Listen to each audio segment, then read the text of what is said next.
Welcome back to Court TV Live. I'm Cody Thomas, and this hour we are all in on the military marriage murder trial out of Anchorage, Alaska. How did you perceive him then during that interaction? Like nervous, but not like upset. So that was the victim's mother there on the stand. Investigators found the victim, Soraya Hildebrand's body inside a storm drain just days after her husband, Zarius Hildebrand, reported her missing. Prosecutors, of course, say the evidence points towards a serious calculated killing, but Hildebrand's defense counters that Zarius has never denied hiding the body himself, but maintains that he was not the one who murdered his wife. Let's get back to court now, where a detective is under direct examination testifying of finding those remains. Way along the bridge over here and along the coastal trail, the Campbell Creek Trail.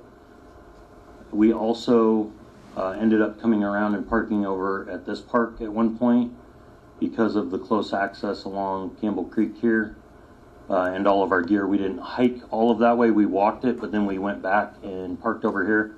We also flew over in this area as well. Okay. And if the jury is orienting themselves, are you familiar with Bread and Brew? Yes, so Bread and Brew is right here. Okay. Tudor goes this way, east-west. And then north-south is the highway, and Brayton is here as you approach. If you were driving northbound, this is Tudor on the Seward Highway as you approach town. Okay.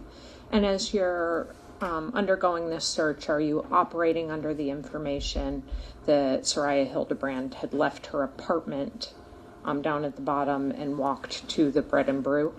Correct. We were informed that she lived in the area of Alpenhorn near one of the apartment buildings, and that work was right here, and that there was a common trail through here, so that was kind of our area of focus or interest because of all the common points.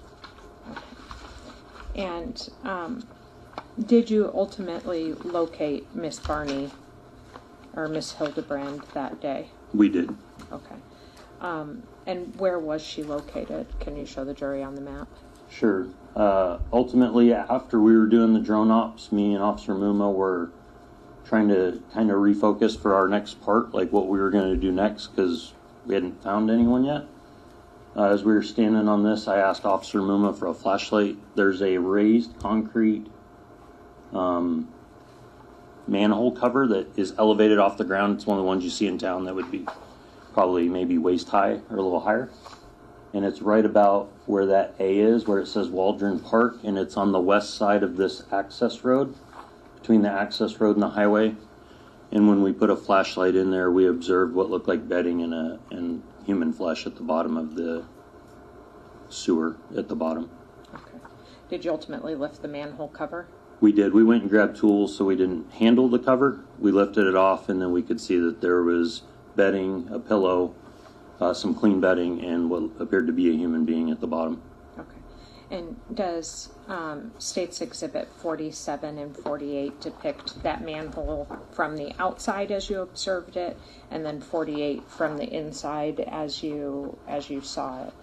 Yeah, 47 is after we lifted off the manhole cover and put it on the ground, and then 48 is a down view from that manhole cover as you look in. Courtesy copies. Thank you. And I would move at this point to admit and publish 47 and 48 with the admonition that the media not show 48. Subject to your previous objections? Yes, we don't object to the media, to Ms. Dunlop's request that the media not be. No, I understand that, but 46 is admitted, you may publish that. 47 admitted, you may publish. 48, you may publish. 48, it's not to be shown by the media. Okay. So when you described the manhole cover as being waist high, this is after you and Officer Muma have already lifted the cover off of it? Correct. We placed it on the ground next to us just due to the weight. We had nowhere else to put it, so we put it right next to the concrete sewer cap, and then we just peeked over and looked inside. Okay. And it sounds like you were, you shone a flashlight through the hole that's visible there? Yeah, so you'll see a hole here. It was hard to get light in there, it's so dark. but we put light through the hole, and then you'll see this kind of cut out on the side. I was able to put light through one hole and then put my eye to the other hole to look in at the same time. And that's when we decided to go back to the truck and get more tools to remove the cover. Had you and multiple other searchers walked by this that day? I walked by it several times over the course of 2.5 hours. It wasn't until we didn't find anything and we were kind of coming up with a game plan. Me and Officer Moomin, we were standing there, and we were maybe 30 feet away from this, and I said, "Can I have your flashlight?" And he's like, "What are you doing?" Because it was daytime, it was bright out.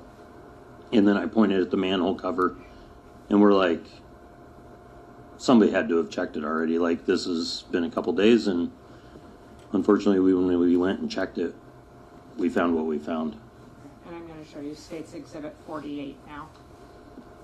Is that what you observed when you when you got the cover off? It is. Okay. Do you see bedding in there? Yeah, you'll see there's some bedding here, a pillow with the white sticking out, and then what appeared to be human flesh just next to the pillow. I want to go over some of your drone photographs. Wait, before I show those, let me go back to there. You testified that the drone takes good photographs. And did you take hundreds that day? Yeah, we attempted to model the area, and when we model an area, basically we'll take photos, sometimes 1,000 photos for a crime scene or 2,000 photos. And what the drone will do is it'll take an image, it'll move itself, and then it'll do an 80 or 90% overlap depending on the settings, so that each photo is almost a duplicate. You're just getting 10% new material for each photo, or 20%. So you can use what's called photogrammetry. APD is trying to get more evidence as we adapt with technology, and that's one of the things on TSU that we've started to integrate on bigger cases like this. So we attempted to model the area. Go ahead and take a look at 49 through 51. Thank you.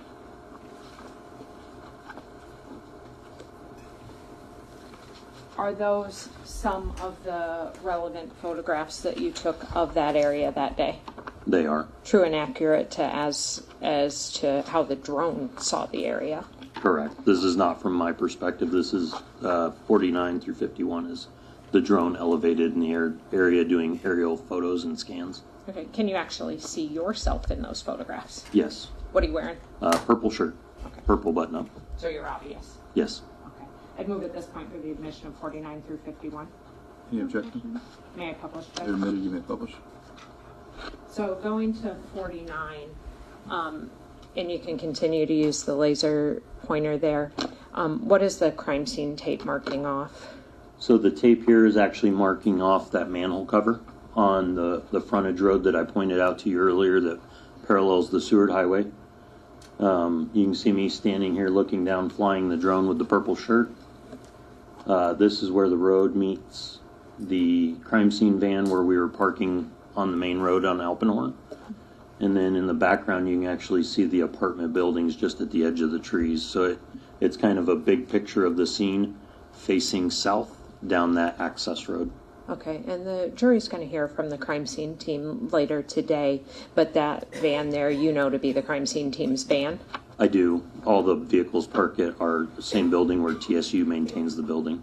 Okay, and then the building that's visible from this shot are the apartments at Mockingbird? That's correct. Or at least the closest one? It's the closest one to the access road, yes.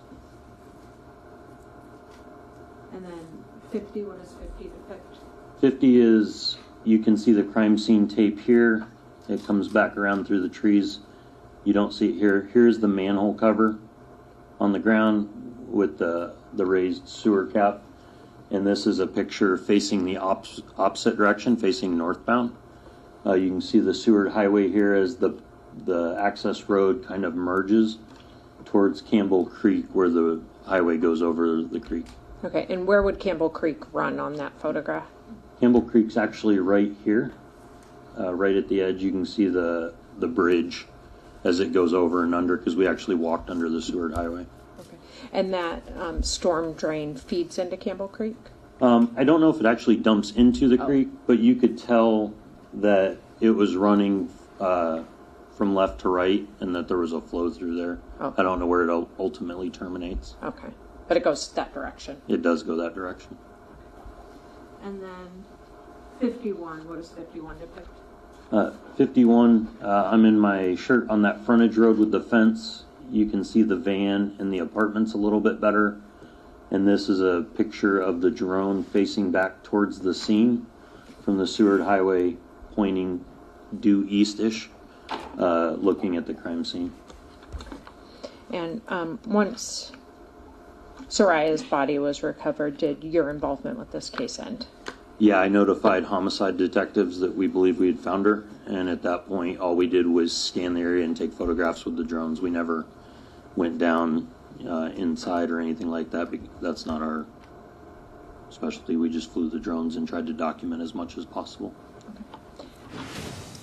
All right, let's bring in our guest still with us this hour, criminal defense attorney Silva, Megerditchian. Silva, let me just remind our viewers of the charges that this man is facing. He has murder 1, of course, in Alaska, intent to cause death. Murder 2, extreme indifference. And then, a couple of evidence tampering charges.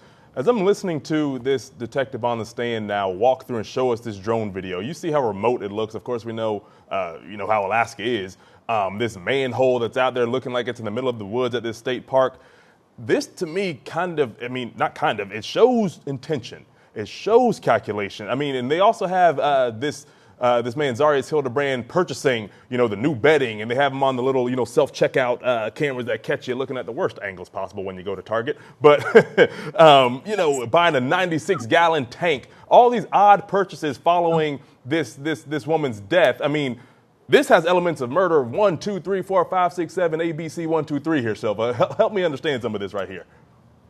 Look, Cody, again, thank you for having me so much. Look, here's the thing. They want to cover everything. They want to make sure that if there's a juror on there that goes, God, there's no reason for this guy to kill her. It must have been no premeditation. He got pissed. Maybe she found out that he was cheating and killed her out of passion.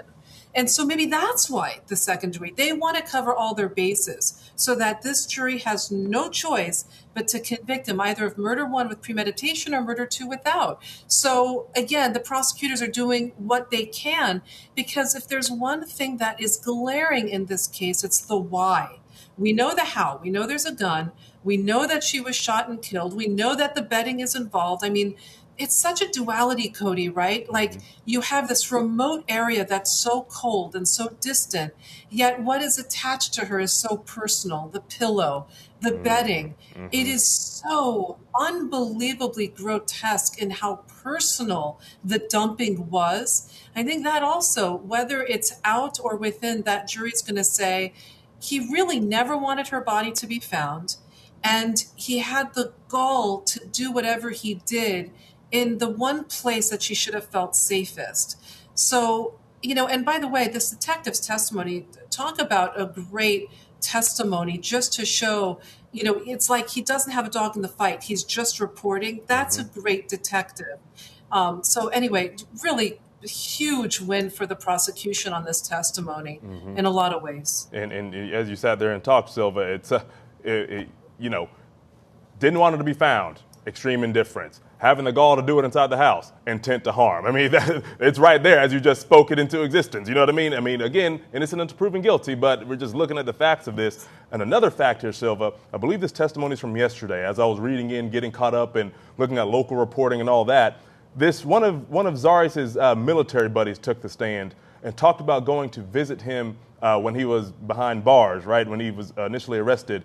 And he said that Zarius said to him, you're on the phones and everything, which I don't know why people don't watch us enough. They don't watch enough true crime shows enough. All that stuff is recorded, right? But Zarius says to him, I hope this thing isn't recording because I did what I did. Not a direct, I did this, a full confession. Sounds like some sort of implication. Those 5 words could seal the deal, among other things. But are you going to have to take the stand to explain what that means? Is it too much of a risk for this guy to take the stand? What do you think? Well, look, he has nothing to lose at this point, but he won't take the stand. But the defense, again, look at their theory. He made horrific decisions. I did what I did. Could that mean, I panicked and she committed suicide, and I knew they were going to look at me as the person who did it. So I freaked out, put her on the bed, and hid her body? They're going to try to say I did what I did means post her killing herself.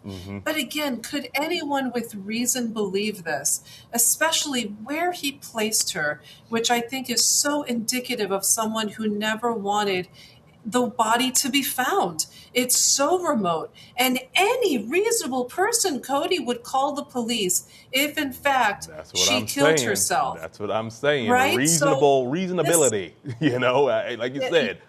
You have to think reasonable as a juror. How is a reasonable thinking person going to take this? It's going to be interesting as this thing develops here, Silva. And, it feels like we're beating a dead horse when it comes to cases like this, but it just is what it is when the evidence happens. It's just, even though it's circumstantial, it's very strong as we sit here and listen to the facts.